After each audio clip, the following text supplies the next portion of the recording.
ሃሌሉያ። የጌታ ጸጋና ሰላም ይብዛላችሁ። እንዴት አደራችሁ? ሁሉ ሰላም ነው? ከጌታ ምሕረትና ቸርነት የተነሳ ከኔ ጋር ሁሉ ሰላም፣ ሁሉ መልካም ነው። ጌታ ስሙ ለዘላለም ይባረክ። ዙፋኑ፣ ማደሪያው፣ መቅደሱ፣ መንግስቱ ለዘላለም ይባረክ። እያለንበት ስፍራ ሰላማችን የበዛው ከምሕረቱ የተነሳ ነው። ጌታ ስሙ ይባረክ። ዛሬም በጌታ እርዳታ ወደ ሮሜ ሰዎች ምዕራፍ 11 ላይ ደርሰናል። ጌታ ስሙ ለዘላለም ይባረክ። በክርስቶስ ኢየሱስ ስም አነባዋለሁ። እንግዲህ እግዚአብሔር ሕዝቡን ጣላቸውን እላለሁ አይደለም።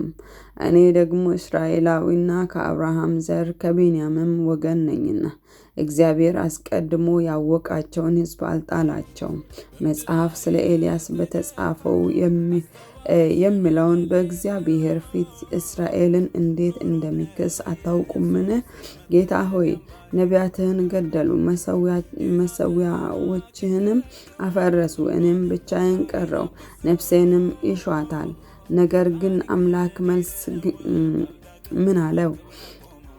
ለበለዓም ያልሰገዱትን 7,000 ሰዎች ለእኔ አስቀርቻለሁ። እንደዚሁ በአሁን ዘመን ደግሞ በጸጋ የተመረጡ ቅሬታዎች አሉ። በጸጋው ከሆነ ግን ከሥራ መሆኑ ቀርቷል። ጸጋ ያለዚያ ጸጋ መሆኑ ቀርቷል። እንግዲህ ምንድን ነው? እስራኤል የሚፈልጉትን አላገኙትም፣ የተመረጡት ግን አገኙት። ሌሎችም ደነዘዙ፣ እንዲሁም ዓይኖቻቸው እንዳያዩ ጆሮአቸው እንዳይሰሙ እግዚአብሔር የእንቅልፍ መንፈስን እስከ ዛሬ ድረስ ሰጣቸው ተብሎ ተጽፏል።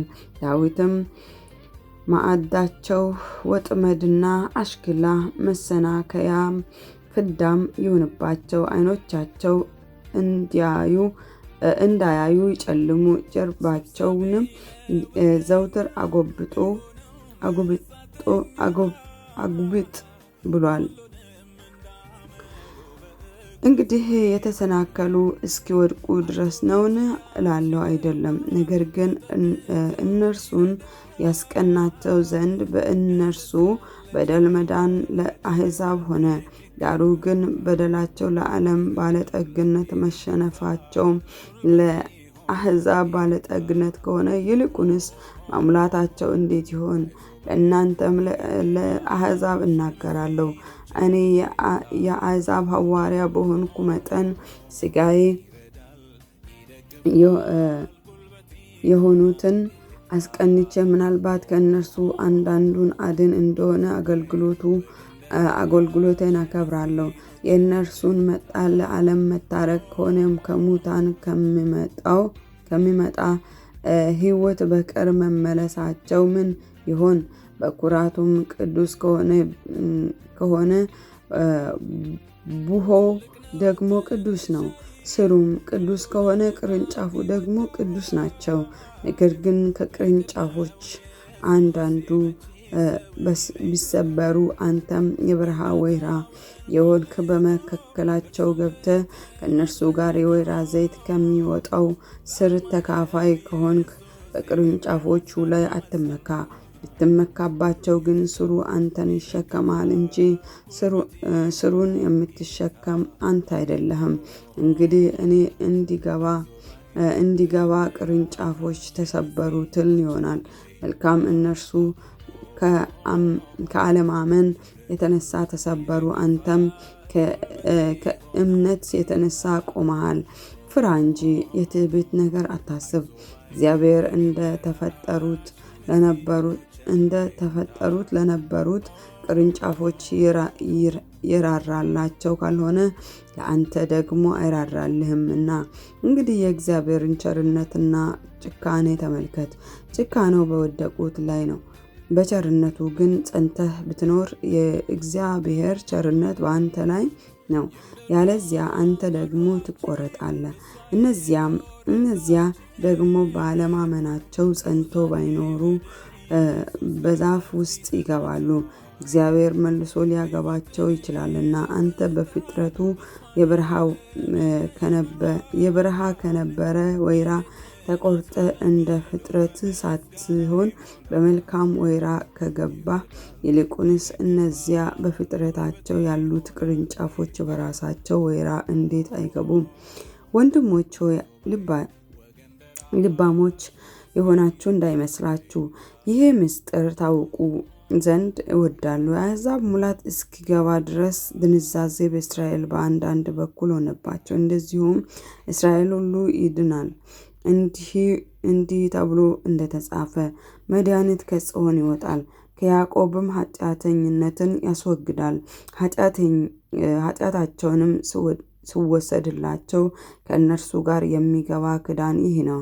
በወንጌል በኩል ስለ እናንተ ጠላቶች ናቸው፣ በምርጫ በኩል ግን አባቶች ተወዳጆች ናቸው። እግዚአብሔር በጸጋው ስጦታና በመጥራቱ አይጸጸትምና።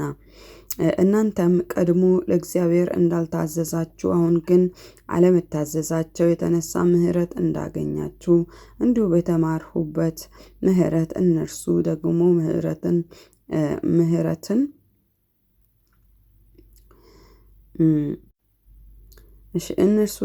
ምሕረትን ያገኙ ዘንድ እነዚህ ደግሞ አሁን አልታዘዙም። እግዚአብሔር ሁሉን ይምር ዘንድ ሁሉን ባለመታዘዝ ዘግቶታልና።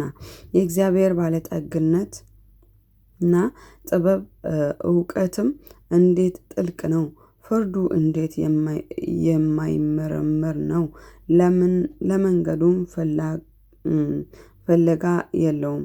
የጌታን ልብ ያወቀ ማን ነው? ወይስ አማካሪው ማን ነበር?